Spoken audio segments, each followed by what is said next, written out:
Ils sont devenus quoi les acteurs de Malcolm? Eh ben, je te dis tout. Attention, coup de vieux garanti. Let's go avec notre chouchou, Eric Per Sullivan, aka Dewey. Pipou, pipou, pipou. Tu savais il y a 20 ans que c'était lui qui doublait le petit poisson clown dans la version US du Monde de Nemo? Après de rares apparitions dans des films comme 12 en 2010, Eric retourne sur les bancs de l'école et sort diplômé de l'Université de Californie du Sud en 2013. Il disparaît ensuite des radars d'Hollywood, à tel point qu'en 2017, il est carrément annoncé mort sur les réseaux sociaux. Toujours plus. Eric, qui n'assume plus vraiment d'avoir été Dewey, veut tellement se la jouer incognito qu'il aurait même refusé de participer à une réunion d'anciens acteurs de la série. Sympa l'ambiance. Toi tu vis, toi tu crèves. Parlons maintenant de Justin Berfield. Mais si tu vois qui c'est, Reese, ou clairement le plus barré de la fratrie. Eh bien figure-toi que contrairement à son personnage, Justin a eu un parcours plutôt exemplaire. S'il a disparu de nos écrans, c'est parce que monsieur est passé derrière la caméra. Depuis 2010, il est DG et cofondateur, rien que ça, de la boîte de prod Virgin Produced et participe même à la production de certains films comme Limitless ou Bad Moms. Engagé dans l'humanitaire, Justin devient ambassadeur national de la Ronald McDonald House Charities qui soutient les enfants malades. Justin s'est également découvert une passion pour la pêche en eau vive. Pourquoi pas, hein? La vie est plutôt un long fleuve tranquille maintenant pour notre Reese, devenu véritable papa poule de sa fille née en 2020. Autour de Frankie Muniz, aka Malcolm ou encore l'homme au CV bien rempli.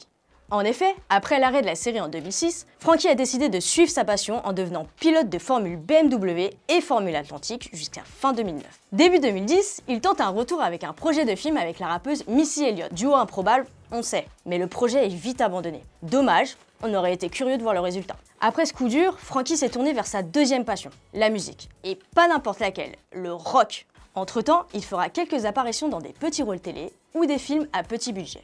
Mais vraiment petit budget, comme Sharknado 3.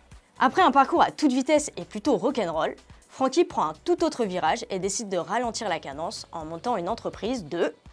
roulement de tambour s'il vous plaît... d'huile d'olive bio. Ouais, t'as bien capté. Boîte qu'il monte avec sa compagne Paige.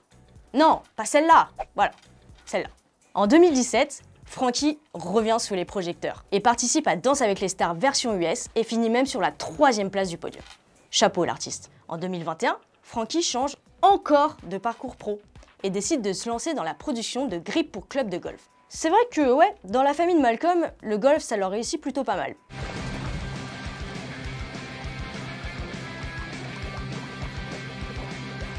Côté perso, en 2012, Frankie est victime d'un mini AVC à la suite d'un accident automobile. En 2021, il devient papa d'un petit garçon avec Paige, une fierté qu'il partage régulièrement sur ses réseaux sociaux. Regardez-moi cette bouille! Je te parle maintenant de Christopher Masterson, alias Francis, l'aîné de la famille Wilkerson. Et ouais, c'est ça leur nom de famille.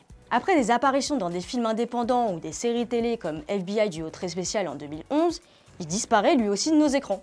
Christopher, lui, n'est pas passé derrière la caméra, mais derrière les platines. Passionné de musique comme Frankie, mais d'un autre genre, DJ Chris Kennedy ambiance les soirées clubbing aux quatre coins du monde. On finit avec un petit bonus, Craig Lamar Taylor, aka Stevie.